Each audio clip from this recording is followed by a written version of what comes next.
An octave is C, D, E, F, G, A, B, alright?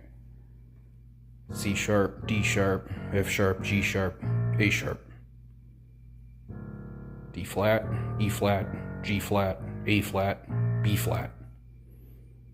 There's no D sharp or B sharp. It's simply D flat, C sharp, D sharp, E flat, F sharp, G flat, G sharp, A flat, B flat, A sharp, C, C sharp, D, D sharp, E, F, F sharp, G, G sharp, A sharp, B. Starts again right here, the two, C, D, E, F, G, A, B. Starts again, C, C, C, C sharp, same thing. C, every octave is the same. C. Don't worry about this or these guys.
So when you're playing informally, say like you're not being judged, it's not a school, something like that, you're just playing around with keys, trying to play songs you like or whatever.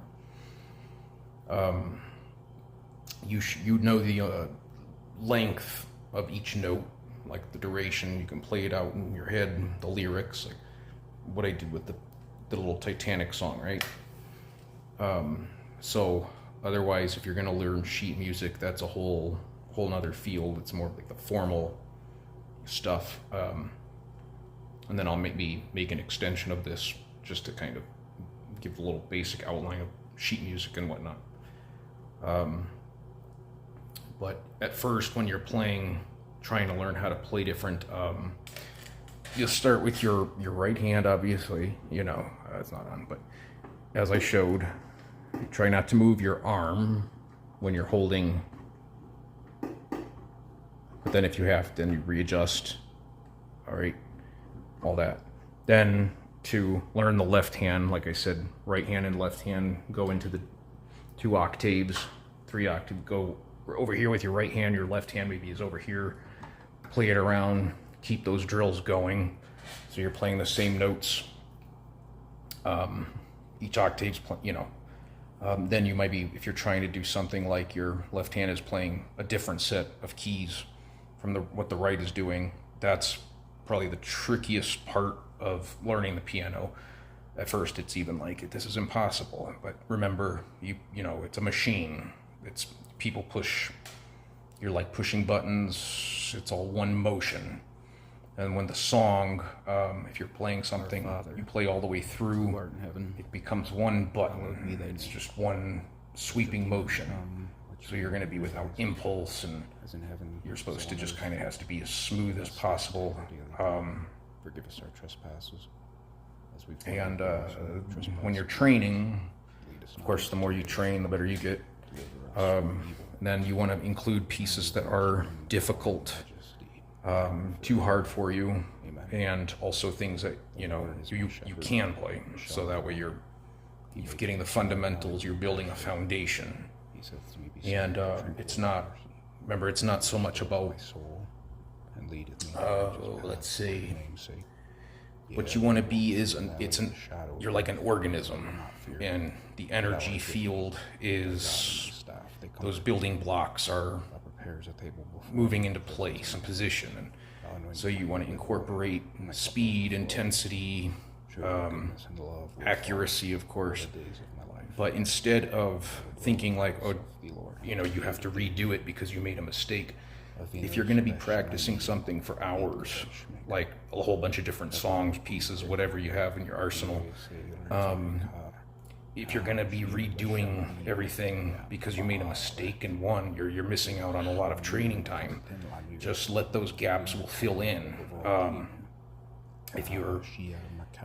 Then you say, like, you take your right hand, play something hard with the right while the left is playing softly, and then switched around, cross your hands, so like the right is playing with the left and the left is over playing what the right is playing. These are all things that are like, you're challenging your brain, and you'll get better that way. Do things like play in the dark, and then generally just keep your brain healthy.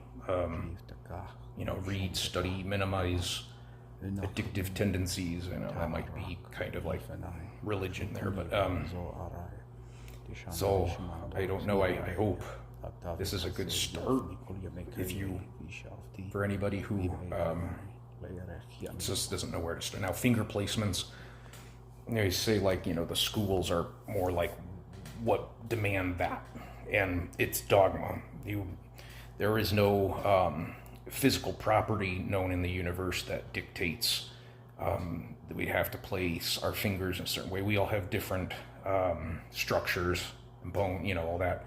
I would say that what I've studied of finger placements or fingering is that it does it's like another challenge point, and I would say if you want to make yourself look more professional, then you'll worry about those. But me, when I try to worry about finger, like, say like, I'm going, like that, some, that kind of thing will slow me down. And you know what I mean? I just want to push the buttons the way I can push the buttons. If I'm faster one way and there's not a problem, it shouldn't matter. I'm not being judged, by, some professors or something, that kind of thing.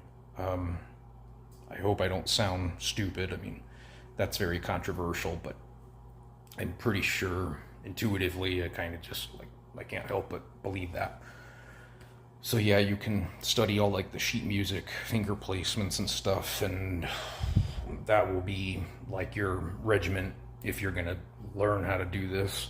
I gave you the foundation, which is the C, D, E, F, G, A, B, right? C sharp, D sharp, F sharp, G sharp, A sharp. It's always the same.